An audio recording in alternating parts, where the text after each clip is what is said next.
В общем, всем здравствуйте. Такая вот у меня возникла проблема, которую я не могу решить уже на протяжении 20 тысяч километров. На машине пробег почти 200, со 180 начала постукивать. В общем, сейчас все покажу.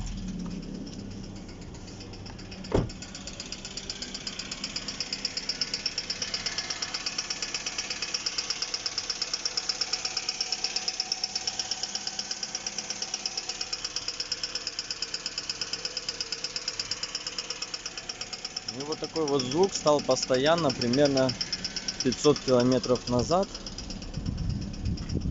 Ой. Доносится он со стороны четвертого цилиндра. Ну, не четвертого цилиндра, со стороны фазовращателя больше.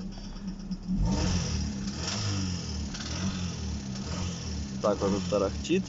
Оно как бы никак не влияет на езду, но морально давит. И не знаю, что это может быть. Либо фазовращатель, еще немного отдает в педаль сцепления. В общем, кто, если может что-то подсказать, клапан проверял на фазовращатель, который открывает, он в исправном состоянии. В общем, если кто может подсказать, буду рад.